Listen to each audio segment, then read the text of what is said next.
Yes, I am.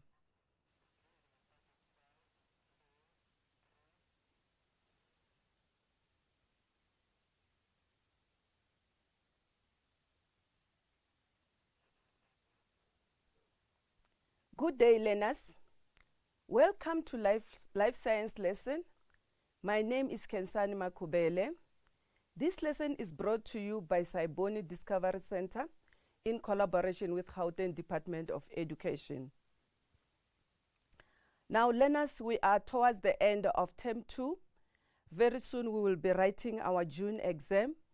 Let us start by looking at the structure of our question paper. We are going to write one paper, which is 150 minutes long. Your paper carries 150 marks. It is made out of two sections. Section A, which is 50 marks. And in your section A, you are going to get multiple choice, terminology or biological terms, matching column, and short questions.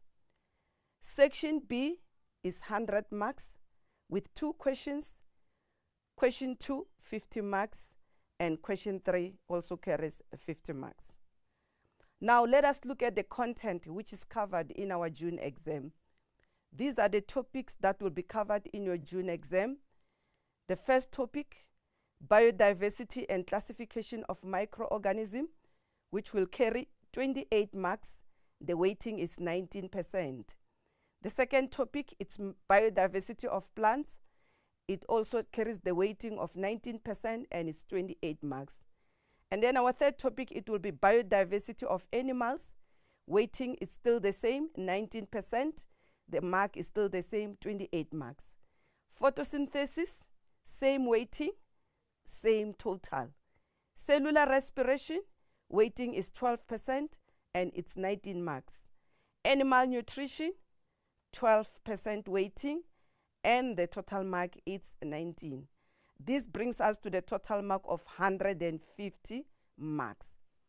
Now let's move. Let's see what are the study resources that we need to use for us to pass our exam. Firstly, learners, we use our DBE textbook. We normally get it online. And then secondly, use past question papers to practice all the questions in your exam. Use exam guideline. Use TV lessons like the one that we are having today. You must also use your real lab materials. Now for today, we're only covering those two topics. Let me read it again. We are covering biodiversity and classification of microorganisms and plant biodiversity. These are the topics that we're going to focus for today's lesson. Now, always in life science, learners, we start with terminologies. Now, let us look at some of the terms that are possible in the exam that we need to study. The first terminology is prokaryotic. These are organisms where nuclear membrane is not enclosed in a membrane. And then eukaryotic. This refers to a single or multicellular group of organisms that have a membrane-bound nucleus containing genetic material. Flagellum. This refers to a weak filament that helps cells or microorganisms to move. Autotrophic. These are organisms which can synthesize their own food, for example, green plants. Heterotrophic. These are organisms that are unable to manufacture their own food but source food from its environment. Saprophytic. It refers to plant or fungal microorganism that feeds on dead or decaying tissues of other organisms. So these terminologies, as we proceed with the lesson, we will come across these terms, and these are very important for your exam. So you need to consider these terms as you study for your exam. Now let's start by looking at the first microorganism, which are viruses. Now before we talk about viruses, you have to remember, learners, that all living organisms are grouped into 5 kingdoms. The first kingdom here, we've got kingdom Monera. This is our kingdom Monera.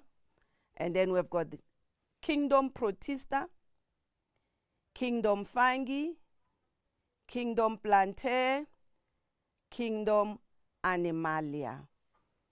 Now, viruses do not fit to any of these kingdoms. Why viruses do not fit to any? They are acellular. Look at this term. This is very important. They are acellular. Viruses are considered to be acellular because they do not contain organelles such as nucleus, such as cytoplasm. So it is not regarded as a true cell. So it cannot be grouped in any of these 5 kingdoms. Take note that viruses are microscopic. Microscopic simply means these organisms are very small to be seen with a naked eye. So viruses only contains a core DNA or RNA which is protected by an envelope known as capsid. This is the nuclear code that we are referring to. This is the genetic material that we find in the viruses. This is the genetic material that we find in the viruses. Another thing, you must always remember that viruses comes in different shapes. And all viruses are pathogenic. They are pathogenic. In other words, they cause diseases. All viruses, they are pathogenic. They cause diseases. So it is very important, again, to remember and learn the diseases that are caused by viruses, such as poliomyelitis, chickenpox, influenza, AIDS, and many more. So here we have got 2 types of viruses. This is a bacteriophage. A bacteriophage is when a virus infects a bacterium. And we also have an influenza virus. Let's proceed. Now, let's look at the possible questions that might come in the exam. It is very important for you to know the terminologies. Sometimes you will be given a graph about the diseases that are affecting people in different countries of the world. Then you have to interpret those graphs. You must also be able to interpret the diagrams. Sometimes you will get a question where you have to do tabulation, where you have to tabulate the differences between viruses and bacteria. Or maybe you will get case studies about AIDS. We know that there are many people that are infected with AIDS. You can be given a case study about AIDS. Please, grade 11, remember to read the case study. You read the question. Then you go back again, you start answering your questions. It is very important to read your case study and try to understand it, because some of the answers you get them from the extract, while some of the answers you have to apply the knowledge that you have learned to the given question that you'll be learning. It is very important as well to know the structure of a bacteriophage so that you can be able to label it. You must know that this is the head, this is the DNA, which is enclosed in a capsid. This is the neck and the tail, and these are the tail fibers. So it's very important to know the different structures. Let's proceed to the next microorganism, which is the bacteria. Bacteria, it's cellular. There's a mistake here. There's an error here. Let's take off this A. It is cellular because it is made of one cell. Let us look at the structure of a bacteria.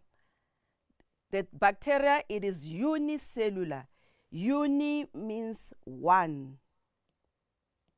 In other words, bacteria are made up of one cell. They're made up of one cell. It can live as a singular cell, or it can live in colony. Colony means when they live in groups. Then we call it colony. Now, bacteria are said to be prokaryotic. Please take note of this term. Remember, we mentioned this term when we were busy with our terminology. Bacteria are said to be prokaryotic. What is meant by prokaryotic? It means the nuclear material is not enclosed in a membrane, Look at the nuclear material of a bacteria. This is the nuclear material of a bacteria. That is a nucleoid. We don't have a nuclear membrane around this nucleoid. We don't have a nuclear membrane that is protecting this DNA and RNA, this genetic material. Hence, it is known as prokaryotic. Organism that does not have a nuclear material, not enclosed the membrane, the genetic material. If we don't have a membrane here, it means such organisms are said to be prokaryotic. Now, viruses, they come in different shapes. They come in different shapes.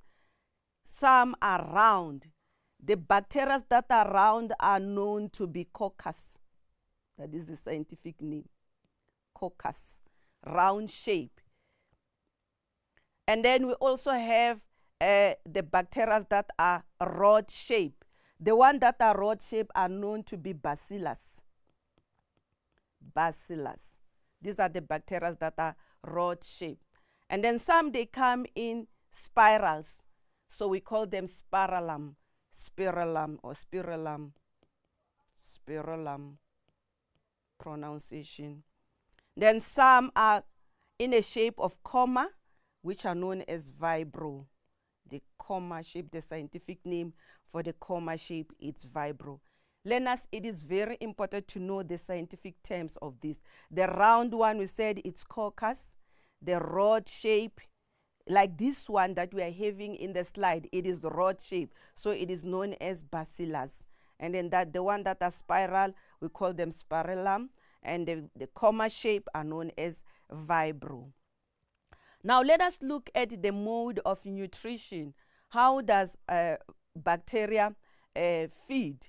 Before we can even talk about how bacteria feed, remember that viruses, they cannot make their own food, learners. That is very important, especially when you give the differences. They cannot respire. They cannot make their own food. So they don't have cytoplasm. They don't have nucleus. And another thing, let me go back again. Viruses, they cannot survive on their own. They need a living cell in order to reproduce. Viruses, they need a living cell. In other words, viruses, they display a non-living and living characteristics. So on their own, they cannot reproduce. On their own, they cannot multiply. They cannot photosynthesize. They do not respire. They cannot excrete waste.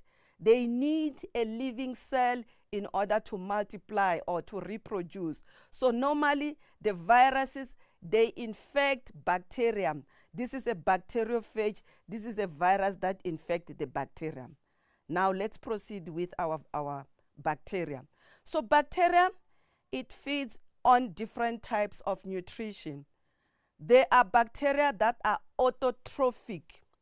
You remember autotrophic, auto means, it means they can make their own food. So two ways in which bacteria, they can make their own food. Some bacteria are photosynthetic.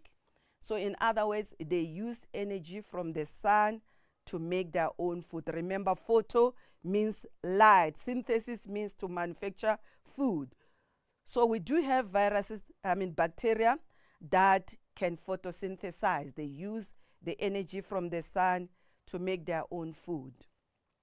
Now we do also have autotrophic bacteria which can make their own food, but they don't use energy from the sun. They get energy from chemicals. They are referred as chemosynthetic. Chemosynthetic. Remember, we are doing revision grade 11. It is very, very important to go back again and read and understand what is meant by chemosynthetic. It means during chemical processes, these bacteria, they use the energy that is released during chemical processes to make their own food. For example, when hydrogen sulfide is broken down during chemical processes, that processes, it means the bacteria, they use that energy in order to make their own food. So such type of bacteria, they get their nutrition chemosynthetically. Then let's move to the next one. Some bacteria are heterotrophic. Heterotrophic, it means they cannot make their own food. They depend on other organisms to get food. It gets food from its surroundings.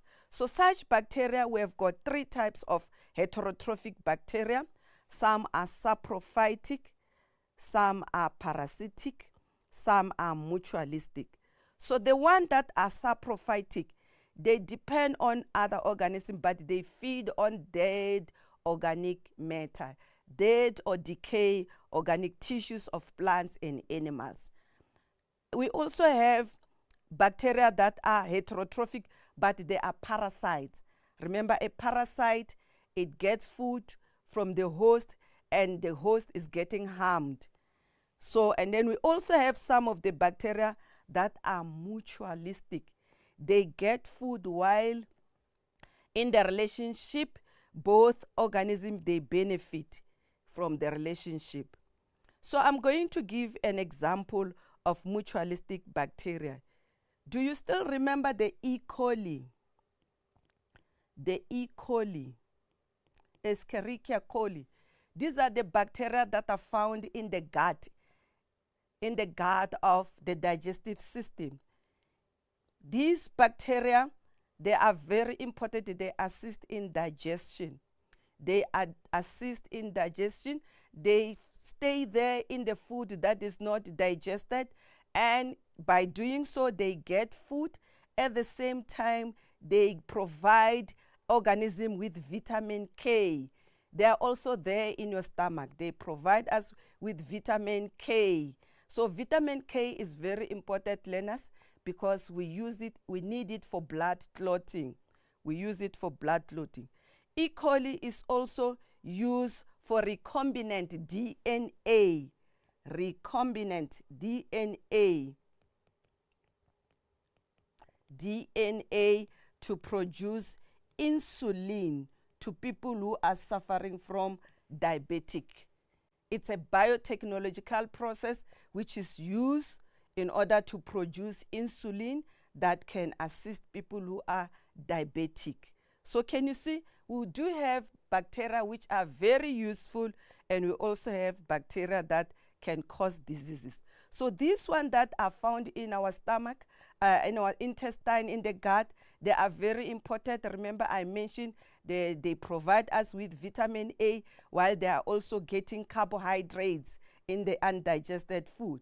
Remember, we also mentioned the insulin, the production of insulin using bacteria E. coli. We also have saprophytic bacteria. They also play a very important role because they break down dead plant and animal material, retaining nutrients back into the soil. These saprophytic bacteria, they break down as they feed on dead organic matter. They break down plant material and animal tissue. By so doing, they retain nutrients in the soil. We also have bacteria which are known as nitrogen fixing bacteria. Nitrogen fixing bacteria. Learners, these bacteria are very important. They are responsible for converting the nitrogen gas which is found in the atmosphere into nitrates. Nitrates form plant proteins. Remember, plants need proteins. Animals need proteins. How do we get these proteins? Now, there are free living bacteria that are able to convert the nitrogen in the atmosphere into nitrates. Nitrates can dissolve in water, and then plants can absorb water together with nutrients to form plant proteins. And now, since plants, they provide food to herbivores. Herbivores, they eat plants in order to get proteins. They get proteins which are converted by nitrogen-fixing bacteria. Now, when plants and animals die, we also have another form of bacteria that is denitrifying bacteria. Denitrifying bacteria. So these bacteria are responsible for converting the nitrogen which is found in the plant and animal bodies back into the atmosphere as nitrogen. In that manner, it means nitrogen is being recycled. We need nitrogen for proteins, but it must be first converted into nitrates so that plants can use the nitrates to make proteins. Animals eat plants in order to get proteins from plants. So that is how important the bacteria are. So can you see? We are in a symbiotic relationship with this bacteria. What is meant by symbiotic relationship? Symbiotic simply means living together. Symbiosis simple means living together. So it means this bacteria will live with this bacteria because they are very useful. Not all bacteria can cause diseases. Some are useful, some they cause diseases. Now, let us look at the bacteria that are pathogenic. Do you still remember the meaning of pathogens or pathogenic? These are organisms that causes diseases. These are organisms that we do have bacteria that causes diseases. For example, we have diseases such as pneumonia. We have diseases such as TB, food poisoning. These are caused by bacteria. So it is very important to go through your study again to learn about the symbiotic relationship that is there within the bacteria and organism. And remember, learners, because now we are doing revision, remember the three symbiotic relationship that we have. The three symbiotic relationship that we have. Do you still remember? Do you still remember the three symbiotic relationship? We have mutualism. Go back. We have mutualistic relationship. We also have commensalism. And we also have parasitism. So it is very important to know these three symbiotic relationship. It's very, very important. Mutualistic relationship, it means the bacteria are living with organisms. Both parties, the host and the bacteria, are benefiting from the relationship. The bacteria are getting carbohydrates, which is food, while the other organism, it's also benefiting, like the example that I gave when I say we get vitamin K. That is a very good example. Commensalism, it means in a relationship between the bacteria and the host, one organism benefit while the other one is not harmed. The other one is not benefiting but is not harmed. While parasitism, it means now the other one is harmed. Now let us look at the possible questions that we might get in the exam, especially in our June exam. These are the possible questions. You must master your terminology. Remember the interpretation of diagrams and graphs. Remember the table, I mentioned it earlier before, that maybe you can be given a question where you have to draw a table where you show the differences between the bacteria and viruses or any other organism. And then there are also case studies such as TB. You are given a case study where you have to read your extract and then you answer the question based on the extract as well as application of knowledge. So it is very important to read bacteria. Remember those type of nutrition, autotrophic, heterotrophic. Remember the shapes of bacteria. Remember, it comes in different shapes. We've mentioned them. We also mention again the type of questions that we might expect. Now let's move on the next type of microorganism, which are the protista. Now this group, it's amazing because this organism, they cannot be grouped under kingdom of bacteria. Remember, the kingdom of bacteria, it's Monera. Viruses, it cannot be placed in any kingdom, but bacteria, it's Monera.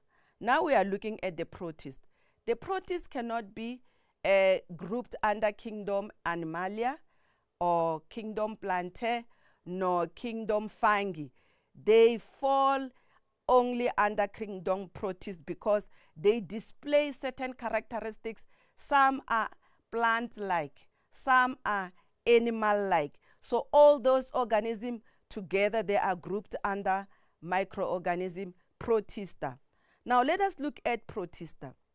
Remember, we mentioned that bacteria, they are prokaryotic. You still remember grade 11? Bacteria are prokaryotic because the nuclear content, those DNA and RNA, it is not enclosed in a membrane. Remember the nucleus. But now we start to see something here. We see a membranous bound nucleus, eukaryotic. We see the term eukaryotic. Eukaryotic. So it means the nucleus of the protista is surrounded by a membrane. It's surrounded by a membrane. Hence, they are referred as eukaryotic. Secondly, the protista comes in different shapes, different sizes, different structures.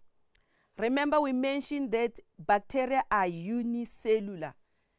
And we also mentioned that viruses are acellular.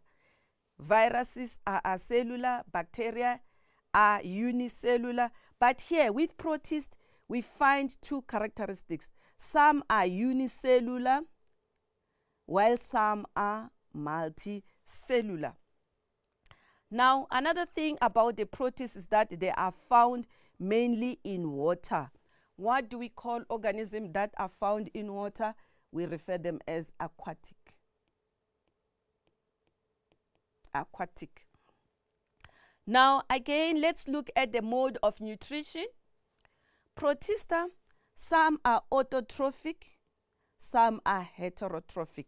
So in other words, some can make their own food, they can photosynthesize, while some, they depend on other organisms for food.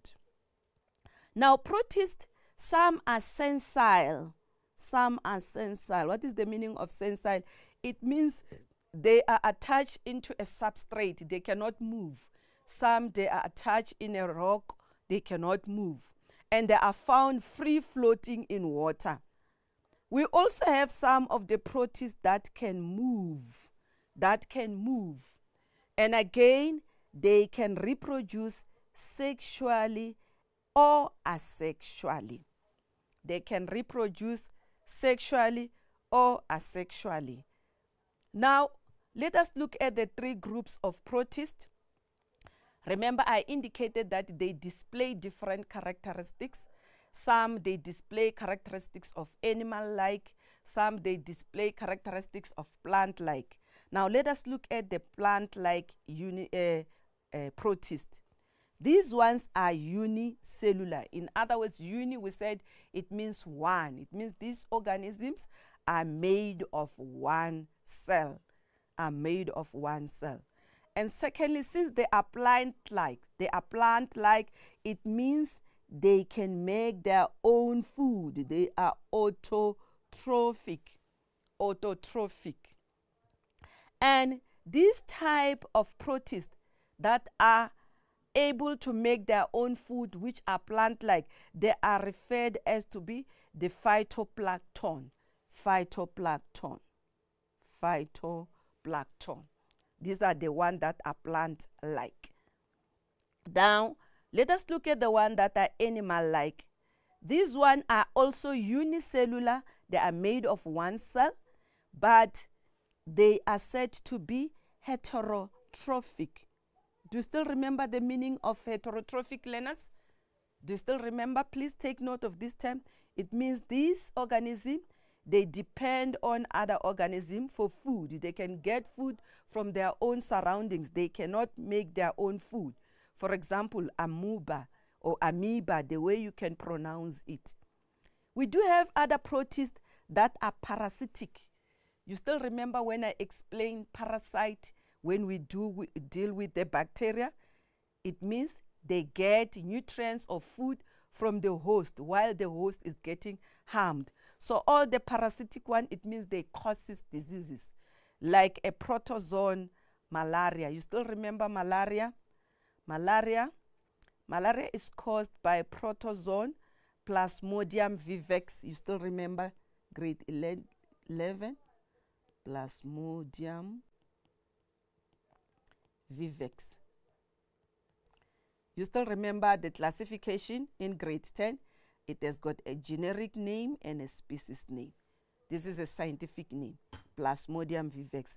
So this protozoan, it's carried by a female mosquito, Anopheles.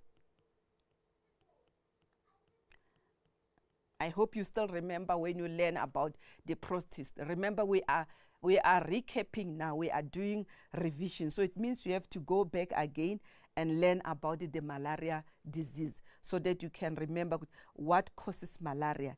It is a protozoan disease which is caused by a Plasmodium vivax. It is carried by female mosquito known as Anopheles. So when an organism carries diseases from one organism to another, we said it is a vector. Please take note of this term. It is a vector. So in other words, this mosquito is a vector of this protozoan Plasmodium vivax. It carries these diseases from the mosquito to humans or any other organism. So since it carries this disease without being infected, we call it a vector. So now this is an example of a zooplankton. Remember, we said all that are animal-like, they are heterotrophic. As long as they are animal-like, they are referred as zooplankton. These are small or microscopic organisms that are animal-like and they fall under kingdom Protista. We also have algae or algae, the way you can pronounce it, algae. Now these are found free floating and attached to the substrate. You still remember when I said some are sessile, they cannot move, they are attached to the substrate. So one thing that is amazing about algae is that they are multicellular, unlike the phytoplankton that are unicellular, as well as the zooplankton that are unicellular. These ones are multicellular, like seaweed. You still remember the seaweed. And another thing, they can photosynthesize. They carry different pigments. Sometimes you find algae that are red in color, some are green in color, some they are brown in color. Sometimes if you can go to the ocean and then you see the ocean, it looks brown or it looks red or green. It's because of the algae that is covering the water. Now, let us look at the possible questions that we might get in our exam.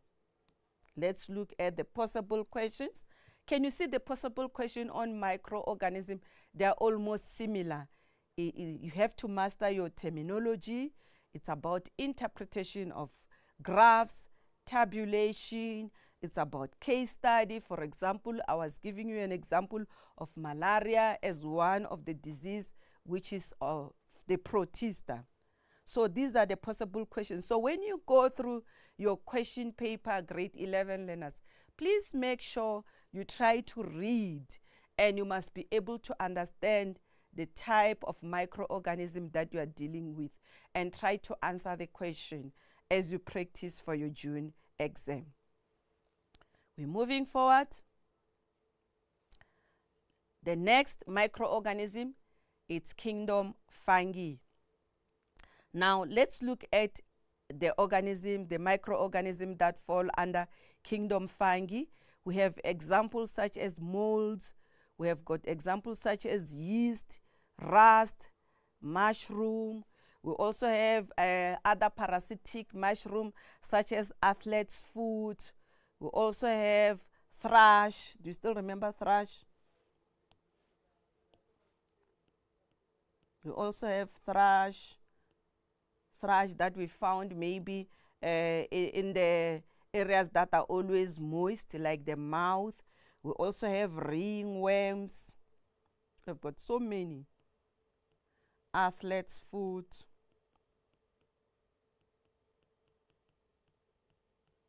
These are also examples of fungi. Remember, these ones are parasitic. Remember, fungi are some are very useful, while some are parasitic. So now let us look at the characteristics of fungi. Fungi, we do have fungi that are unicellular. We also have fungi that are multicellular. And then again, fungi are known as eukaryotic. You still remember what is the meaning of eukaryotic? It means now these are organisms where the nucleus is bounded with a membrane.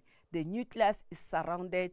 These are nuclear-bound membrane nucleus. In other words, the nucleus is protected by the membrane. So such organism that has got a membrane-bound nucleus, are referred to be eukaryotic. Do you still remember that even the protists are eukaryotic? Protists are also eukaryotic. Do you still remember the bacteria? Bacteria are prokaryotic. Now let us look at the mode of nutrition in fungi. Fungi are heterotrophic. Fungi are heterotrophic. That is the reason why we cannot group fungi under kingdom plants, because plants can make their own food and fungi cannot photosynthesize. Please take note of that, grade 11. Take note of that. Fungi, they cannot make their own food. They cannot photosynthesize. All fungi are heterotrophic. In other words, they get food from the organism or from the environment, from their surrounding environment. Wherever they are, they get food. They depend on other organisms in order to get food. Hence, they are referred as heterotrophic. We also have fungi that are saprophytic. Saprophytic. In other words, you still remember the meaning of this life science is very interesting, learners. It has got nice, beautiful terms. Saprophytic, it simply means, I will keep on reminding you, they feed on dead plant or animal tissues. They feed on dead organic matter. We also have fungi that are parasitic. I've just mentioned them now. Fungi that are parasitic, like thrush, like ringworms. You find ringworms in the skin. They are found in the skin. And then you also athlete's foot, you found it between the toes.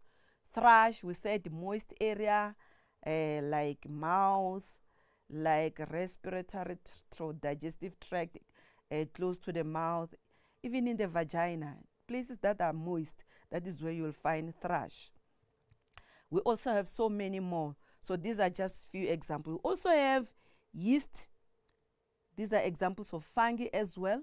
Remember, these ones are unicellular. Remember, I told you that we have got fungi that are unicellular and some are multicellular. Yeast are unicellular, but mushrooms are multicellular. Okay. Now, fungi, they contain cell wall, but the cell wall is made of chitin. It's made of chitin. Chitin is a polysaccharide. It's polysaccharide that is normally found in the exoskeleton of arthropods. Exoskeleton. Do you still remember arthropods when you do animal diversity, animal biodiversity? That is where you can talk about arthropods. So this chitin, we found it in the fungi as well.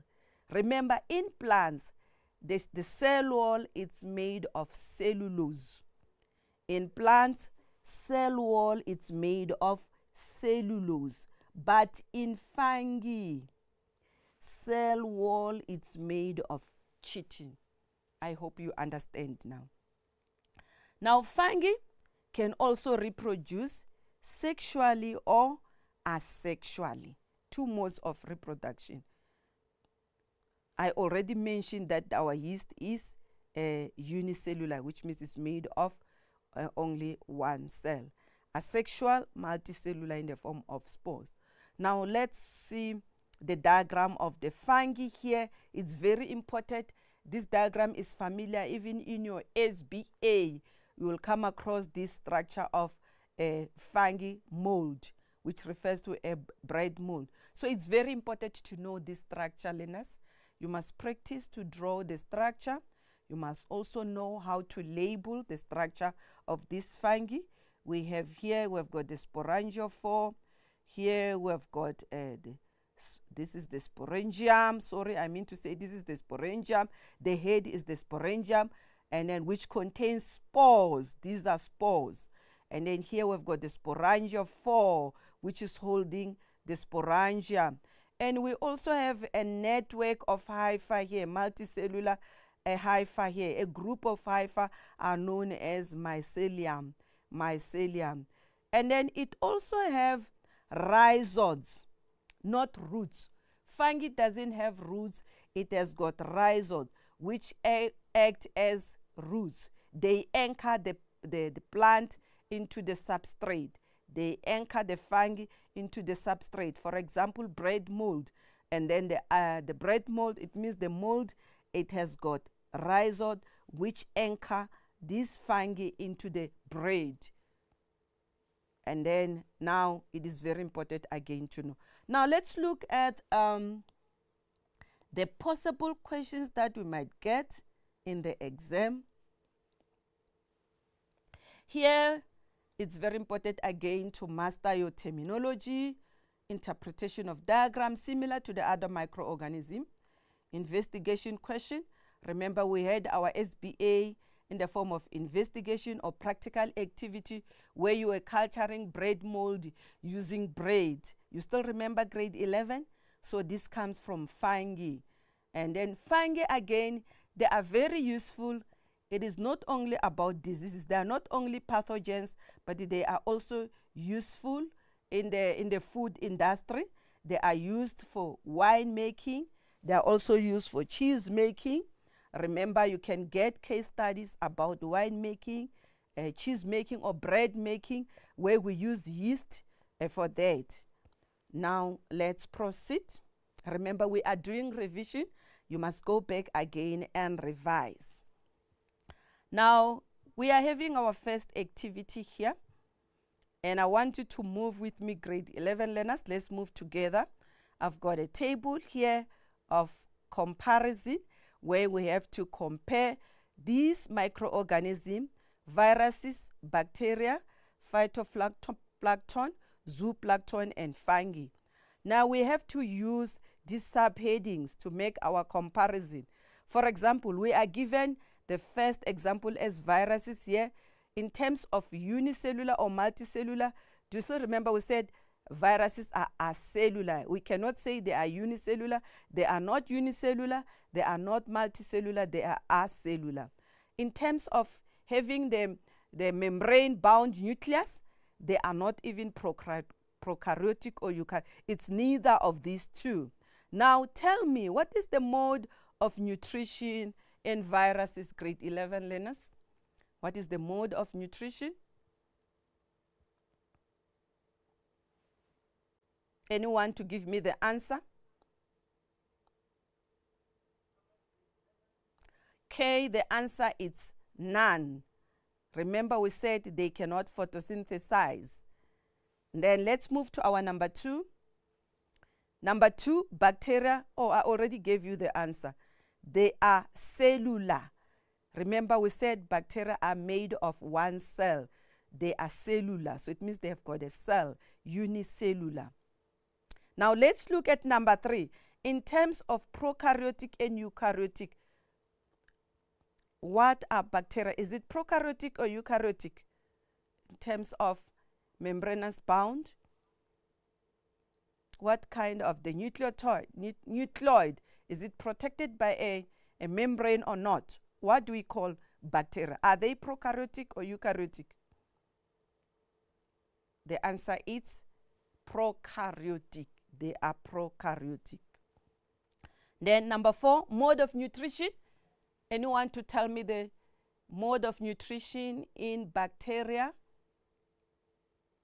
Learners, are you moving with me? Come on, grade 11. Anyone to try this one? Now looking at the mode of nutrition, remember we said we have 2 types of nutrition in bacteria. Some are autotrophic, some are heterotrophic. Do you still remember the autotrophic one? We said we have got the photosynthetic and the chemosynthetic. Under heterotrophic, we said we've got saprophytic, we also have parasitic, and we also have mutualistic. Now let's move to number 5, phytoplankton. In terms of unicellular, multi, they are cellular. They are cellular. Remember, they are made of one cell. Then in terms of prokaryote, eukaryotic, they are eukaryotic. Then mode of nutrition, since the phytoplankton, they are plant-like, it means they are autotrophic. They can make their own food. They can make their own food. Now let's move to the zooplankton. In terms of cell, are they unicellular? They are cellular. They are cellular. They are made of cells, one cell. Then in terms of prokaryotic, eukaryotic, this table is very interesting for you to practice. It means they are eukaryotic. Then mode of nutrition, zooplankton, they are heterotrophic. You still remember grade 11? We said they are heterotrophic. Now let's look at the fungi. Are they cellular, acellular? They are cellular. In terms of nucleus, prokaryotic or eukaryotic? They are eukaryotic.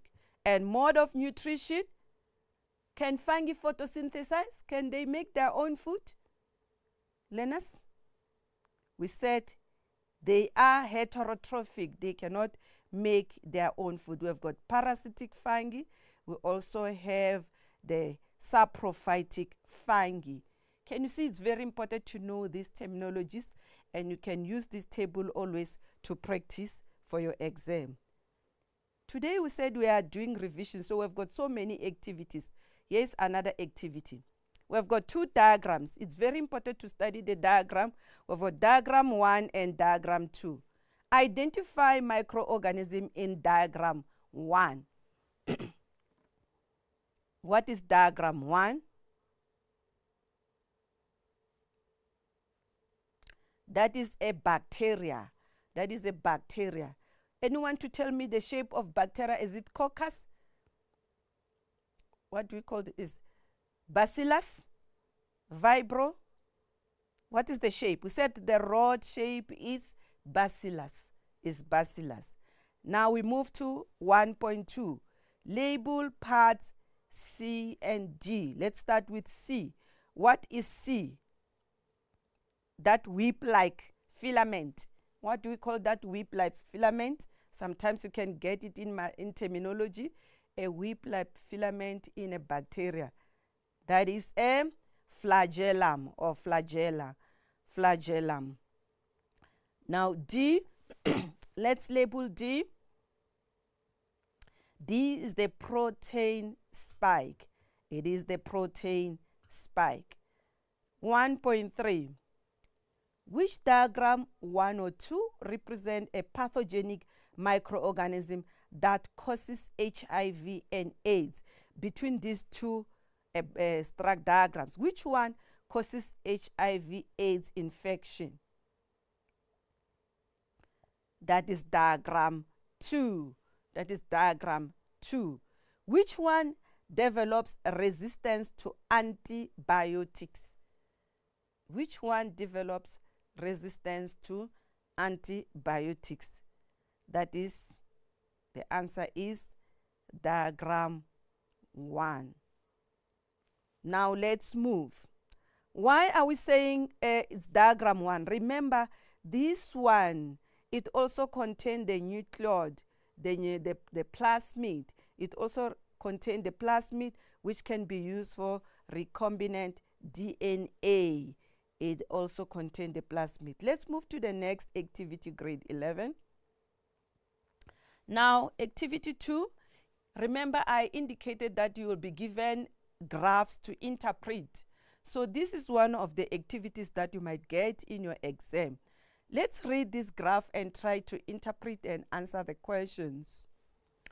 The graph below shows the antibody response after COVID-19 vaccine doses in 6,245 participants in the United States of America. Now, when you are given a question like this, it is very important to read the stem of the question and try to underline very important aspects. Here we are told that there are 6,245 participants. That is a very big number. 6,245. That were given what? Vaccine doses. They were given vaccine bodies. So this graph is showing us the response of these people after they've been vaccinated. We want to see the response after COVID-19 doses have been given. So now we are also given a key which shows the first dose. This represents the first dose. So in other words, these people were given 3 doses. The first dose, and then after some time they were given second dose, and they were given third dose. And we must also look at our independent variable here, number of days. The vaccine, it was given from here up until 120 days. These are the days since after the vaccines, days after. And it is very important to look at how was the antibody level. This is our dependent variable. Now, let's try to answer the question based on this graph. State what happens to the antibody level. This is the antibody level. Antibody level on our y-axis. State what happens to the antibody level after COVID-19 vaccine is initially administered between day 0 to 40. Here is day 0 to 40. Can you see I'm underlining? Day 0 to 40, and we are going to look at the level of antibody after the vaccine between these days. What is the answer here, grade 11 learners? State what happens. Can you see what happens? 0 to 40. Use your ruler and try to make sure that you check what happens. What do you see? What do you see there? We see an increase. It increases until it reaches the peak. Can you see?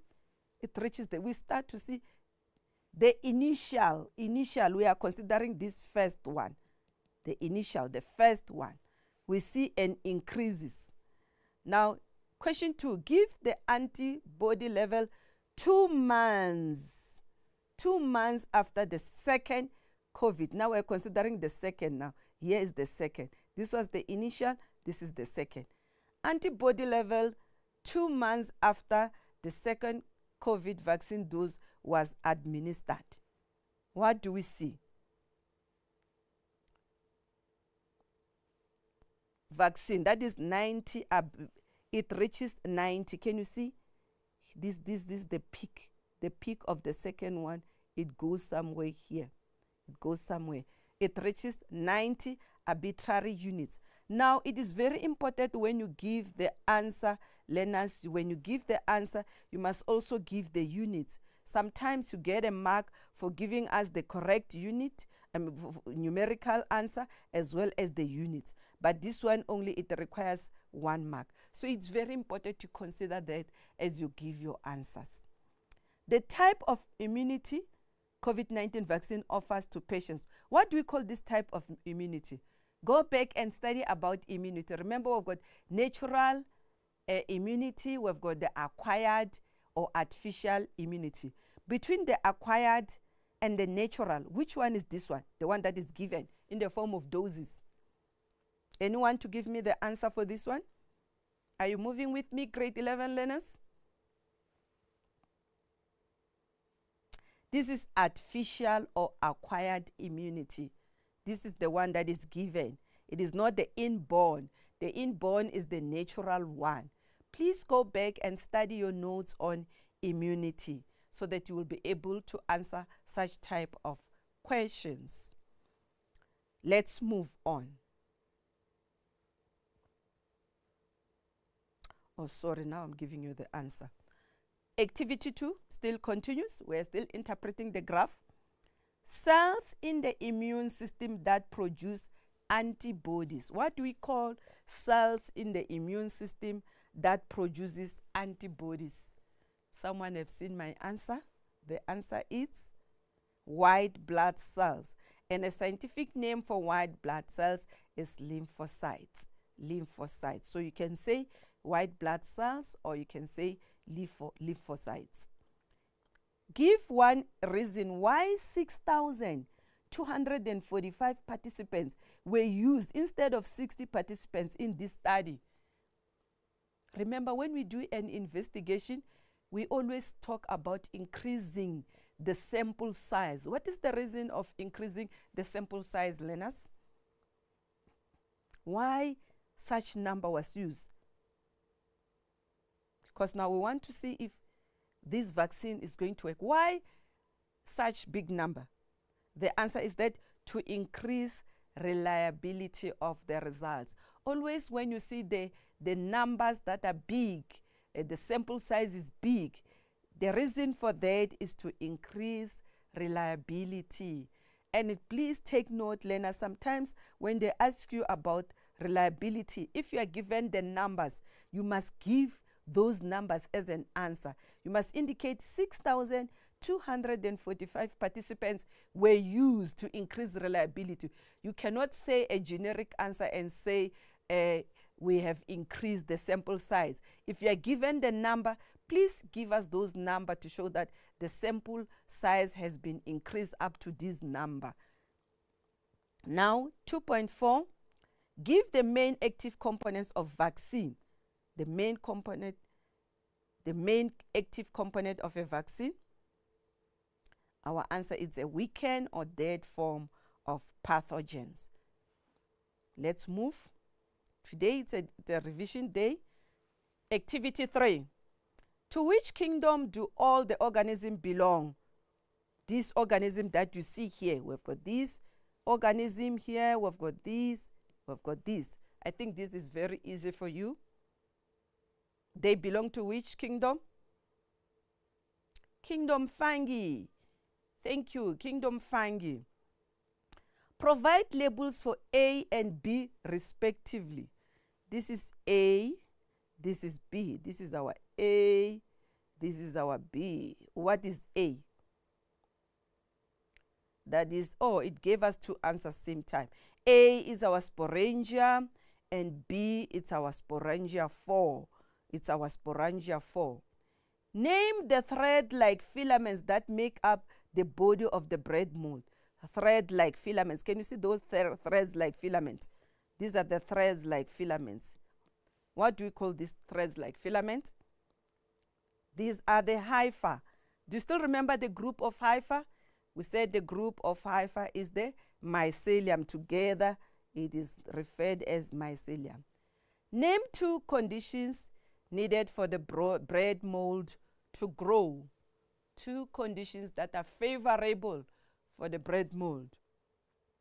That is warm or moist or dark places. So any, because the question said 2, so any of these 2, it's correct. Now, this brings us to the end of the revision of microorganism. Now we are moving to kingdom plant biodiversity. We are moving to plant biodiversity. We want to see, we have got 4 groups of plants. The first one are the bryophytes, followed by the pteridophytes, gymnosperm, and angiosperm. I believe you still remember these 4 groupings. Now let's move. Now let's start by looking at the phylogenetic tree. Remember, normally we get questions about the phylogenetic tree. What is a phylogenetic tree? Phylogenetic tree, it shows the evolution of plants from the primitive, the first plant, and then the next one that originated up until to the recent plants that we have today. What is evolution? Evolution, it's a gradual process that causes changes in the characteristics of a population across many successive generations. So that is evolution. Then phylogenetic tree, it's a branching diagram that shows evolutionary relationship between organisms. Once you see a diagram like this, learners, you have to know that this is a phylogenetic tree, or you can say cladogram, but I prefer the name phylogenetic tree. Phylo means group, and genetic, that is genes, relationship between the genes. Now let's move on with the phylogenetic tree. Let's try to interpret it. The lines of phylogenetic tree refers, it shows the tree, the lines of descendant. These are the lines of descendant, Group A, B, and C, all descended from common ancestor E. Let's look at A, B, and C. All they are from common ancestor E. Group E gave rise to A and D. Here's group E, it gave rise to D and A too. Group B and C are closely related. Here it's group B and C. They are closely related because they originate from, they are the descendant of group B. And then group A and group B are not as closely related as B and C. As you can see, A it's here and then C it's there. They are not closely related as B and C. This is how we interpret the phylogenetic tree. Let's proceed. Now, this phylogenetic tree, it shows us the origin of plants in order from the primitive ones up until to the recent plants that we have. We have a common ancestor here, which are the algae. Now, we can see it gave rise to the first branch, that is the bryophytes, and then later it gave rise to the second group of plants, which are the pteridophytes, and it also gave rise to the third group, which are the conifers or gymnosperms, and it also give rise to angiosperm, which are flowering plants. I hope we remember this. We are not going to dwell much because we are doing revision. Now let's look at the questions about phylogenetic tree. Which number represent common ancestor for all present day species in phylogenetic tree? All this, which number represent all these species, A, B, C, D, and E? The answer is number 1. This is the common ancestor. The common ancestor for species A and B, here it's A and B. Common ancestor, you can easily see, interpret this. It's easy. These are free marks. That is 3. You can see 3 gave rise to A and B. Our phylogenetic continues. Is species A more closely related to species B and C? Here is A. Is it closely related as B and C? Which one? That is B. A is closely related to B. A is closely related to B, but not C. C, it's coming from number 2. Now explain your answer. Now let's try to explain our answer. Species A and B share a more recent common ancestor, which is this one. A and B share the recent common ancestor, which is 3. Than species A and C. Look at A and C, they are far apart. Now let us look at the characteristics of these bryophytes. Learners, we're just going to move fast because we are doing revision. You have to go back and read this. These are the most primitive terrestrial plants. For example, we've got the mosses, we've got the liverworts, we've got the hornworts, and they prefer damp, shady areas. One thing that is very interesting about this, it means now they don't have true roots, true stem, true leaves. All plants that does not have true roots, true stem, and true leaf are referred as thallus plants. You still remember. And they don't have cuticle in the leaves. The cuticle is there to prevent excessive loss of water through evaporation. So these plants, they don't have cuticle. And they don't have conducting tissue. Conducting tissue, we are referring to the xylem and phloem. Remember, the xylem transport water and mineral salts, while the phloem tissue, it transport food. So we said these plants, because they don't have conducting tissue, they are referred as non-vascular. They are non-vascular. This plant, it can reproduce sexually and asexually. And it also have two generations. Look, the generations are written in red. We've got the gametophyte generation and the sporophyte generation. Here is the gameto. Yeah, there is one word that is gameto. This is not tophyte, but it's gametophyte generation. And this one is a sporophyte generation. So look at the gametophyte generation. It has got leaves, it has got stem, the rhizomes, which are not true. They are thallus. These are thallus plants, because it does not have true roots and true stem. Now we said this generation, the one that is gametophyte is dominant. In other words, it lives long as compared to sporophyte generation. Because it has got leaves, it can photosynthesize, can absorb water through those rhizomes. Yeah, this is the one that is visible. But sporophyte is just temporary, and it produces spore. This is a sporophyte generation, which grows from the gametophyte generation. Now let's move. This is the life cycle. Let us quickly look at the life cycle. Now, let's start from the gametophyte generation. Here is the male leaf and the female leaf. Remember, they grow together in a group, clustered together. From those group of mosses plants that you see, we've got the male and female leaf. So the male produces the gametes. That is why gametophyte, for gametes, it produces gametes.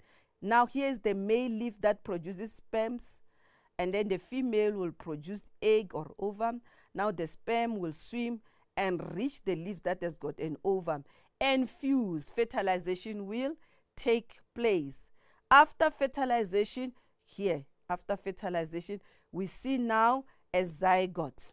Now a zygote which will grow and develop into a gametophyte generation, which is dominant. You still remember, we're just doing revision. And then the sporophyte generation, after it has fully grown, it will develop from here, getting water and mineral salts from the gametophyte generation, and then it will grow and produce spores. These spores, some will germinate into male gametes, some will germinate into female. So it means these are haploid. They are haploid. The female is haploid, the female is haploid, and then they will grow, and then the male will produce the sperm, which is haploid, the female egg is haploid, and they fuse, which is diploid, to form a zygote. That is how the life cycle is. Let's do revision. To which division does this plant belong? We said this plant, they belong to which group? They are bryophytes. Why is the plant body called thallus? We've just mentioned that. It's because they do not have true roots, true stem, and true leaves. We continue. What are the structure called that anchor the plant? We said it does not have true roots, but it has got what? Rhizomes. It has got rhizomes. Then identify the generation labeled A. Here's the generation labeled A. This is what? It is the sporophyte generation. B Can you see it's referring to the leaves here? That is the gametophyte generation. It continues. Why are most plants usually found in damp areas?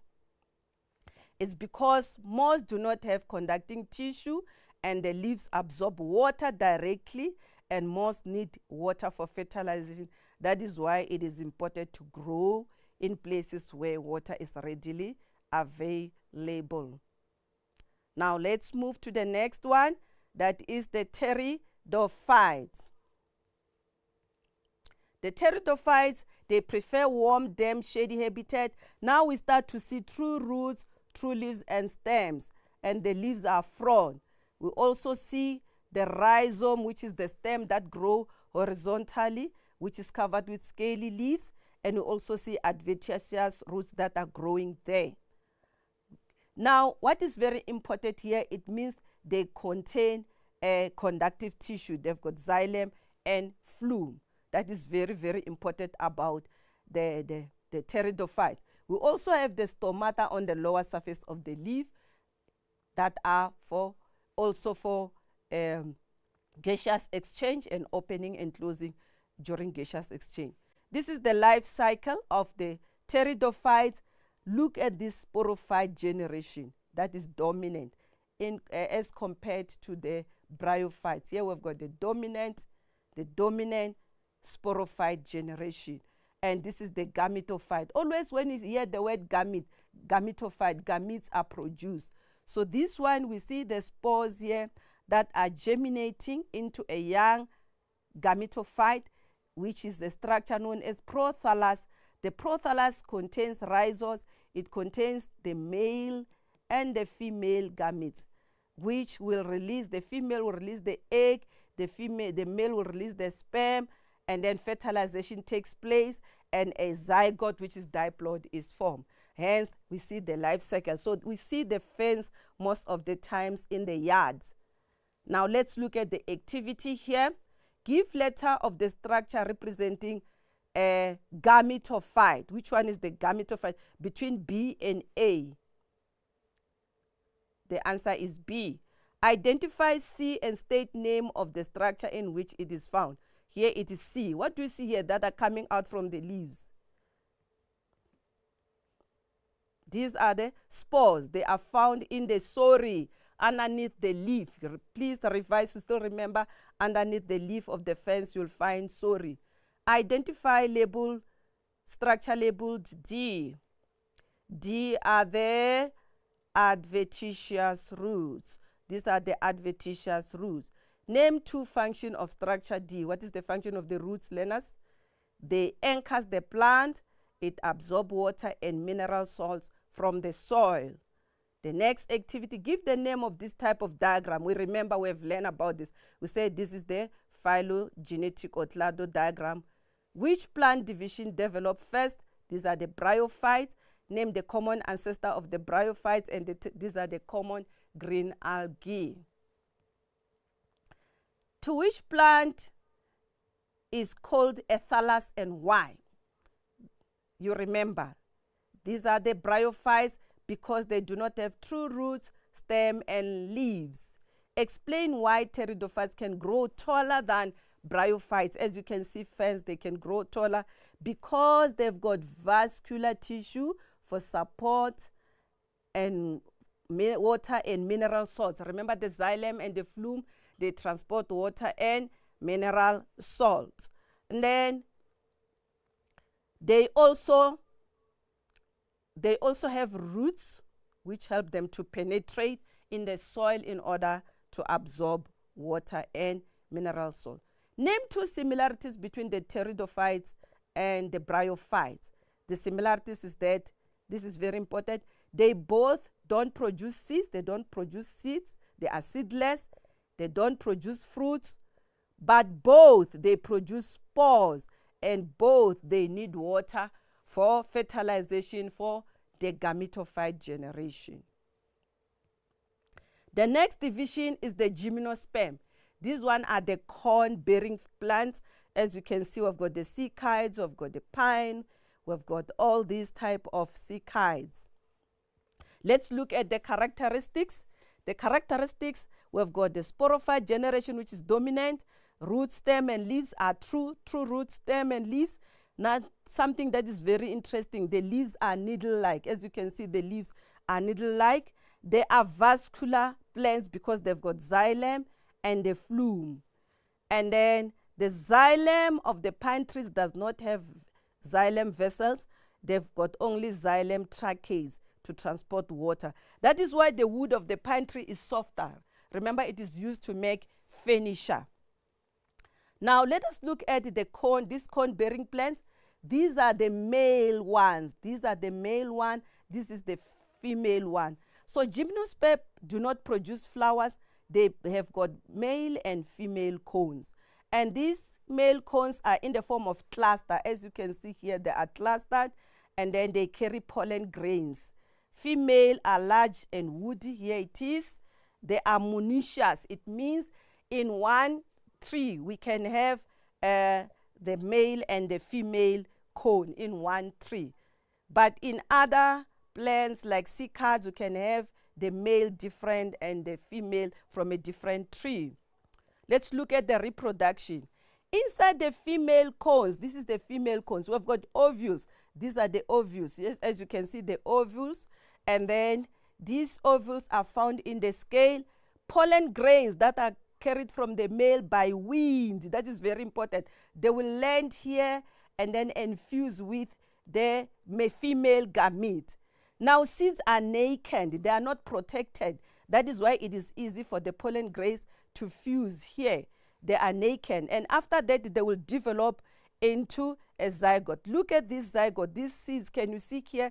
They've got parachute. They've got wing-like. Seeds are carried and exposed in the exposed scale of the female cone. As you can see here, they are exposed in the scale, and then the wind will blow the pollen grains from the male and they will fuse with the female, and they will develop into an embryo with a parachute for them to be blown easily by wind. And here, the agent of fertilization is very important, is the wind. Then it will be blown by wind and land and germinate into a sporophyte generation, I mean to say. What is the type of the diagram? This one is common, we cannot keep on as is the phyllo. Which plant group is the least here? Which one is the least? Is there among these three? Which one is the least? Is the bryophyte. Give reason for your answer.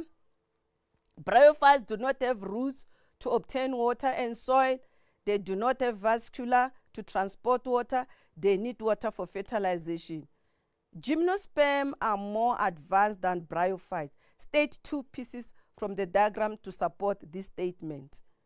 They develop vascular tissue and they develop seeds. Remember, the seeds are referred as naked.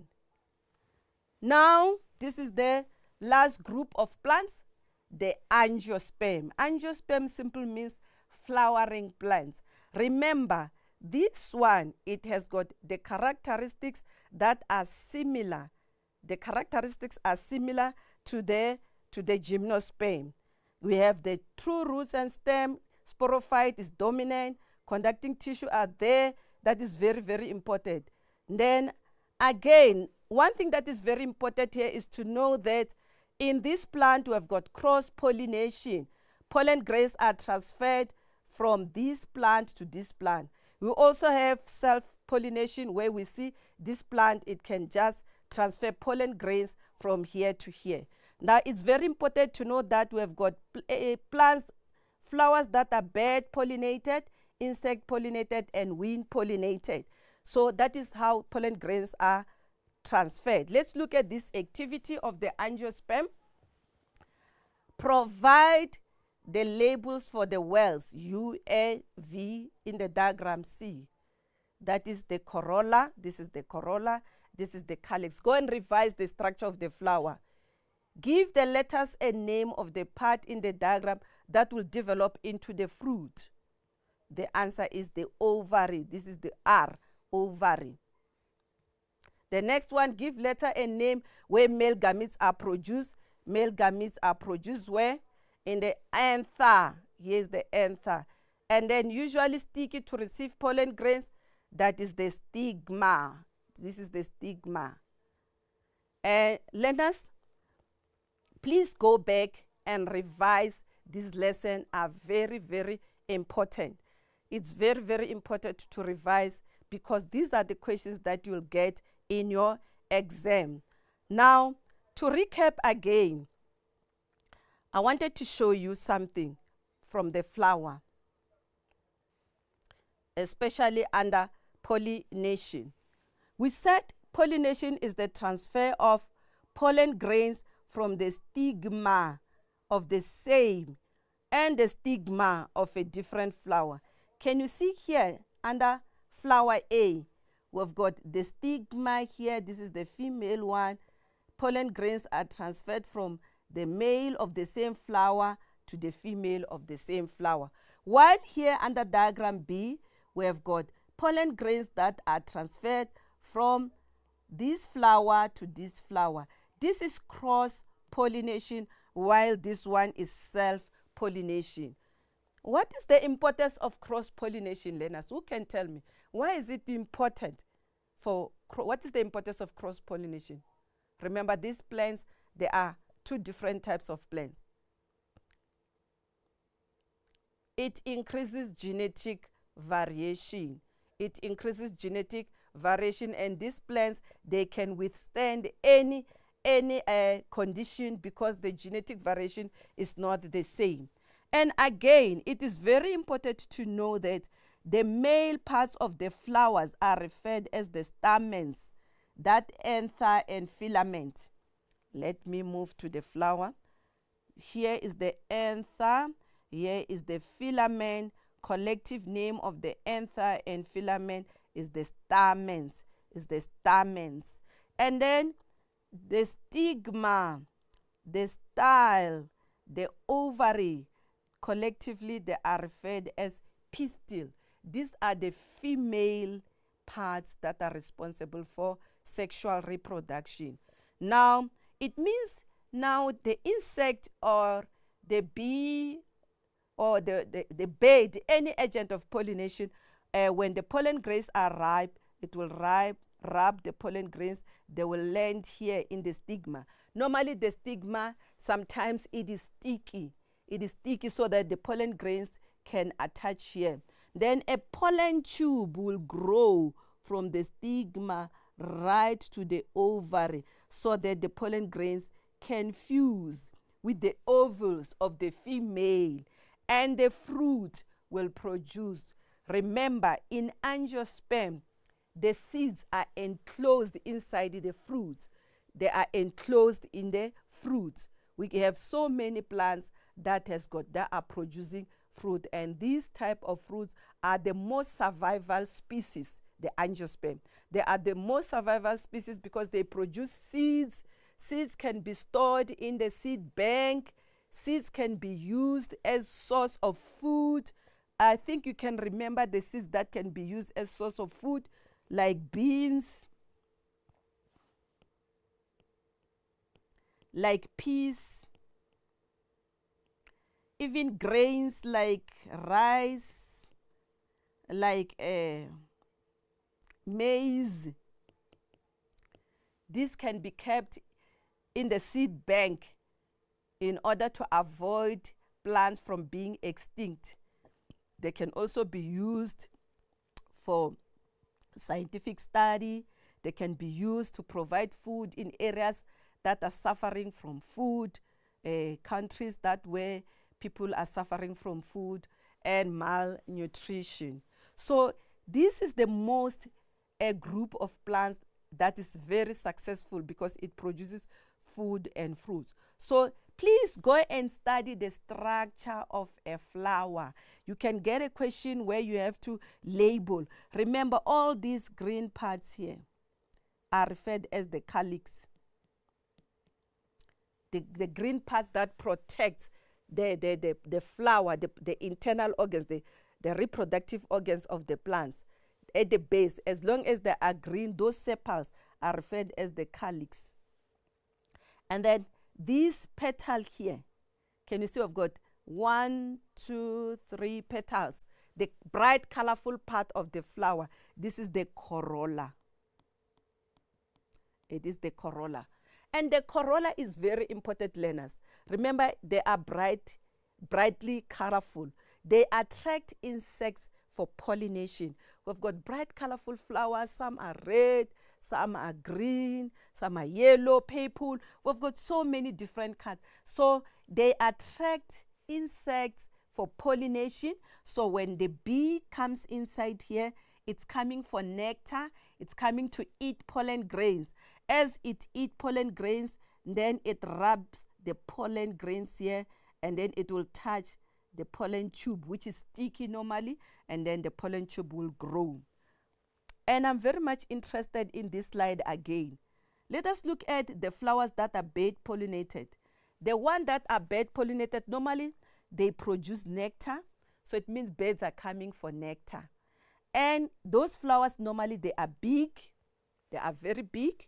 They are open during the day so that insects can come to eat pollen, and they have little or no scent. The ones that are insect pollinated, they are large with bright colors. They secrete sweet scent, that is smell, sweet smell. Then they also have nectar. The anther and stigma are inside the flower. The sticky pollen grains, remember I indicated that the stigma, it's sticky. The pollen grains will land on the stigma that is sticky, and the large pollen tube will grow and to fuse with the ovules. The ones that are wind pollinated, we do have flowers that are wind pollinated, like grasses. They don't produce scent. There's no scent there or nectar. Normally the flowers are small with no color. There's no need for attracting the insects, because these ones, pollination is through the wind. The pollen grains are transported through the wind to the stigma of the female. They have large anther. The anther, you remember the anther that I show you? This is the anther. This is the anther. This is the anther. They have long, they are protruding, long anther, and they also have flexible stalk. The stalk are flexible so that it can be easily be blown by wind, so that it can shake the pollen grains. Then it has got large calyx and corolla. No, they lack, sorry, my apology.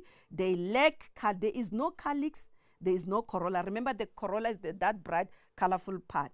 And they've got long feathery stigma, so that when the wind blows, and then the pollen grains will be sticky on the stigma, will land on the stigma, and then fertilization will take place. So, learners, our today's lesson, it ends here. Please go and revise the biodiversity of plants. Go and revise the bryophytes. Go and revise the pteridophytes. Go and revise your gymnosperm, the corn-bearing plants. Go and revise your angiosperm, as well as the microorganism. We were just doing revision today. Remember, we have learned about this in term 1 and term 2. We are done with this. I was just showing you the possible questions that might come in the examination and how to answer such type of questions.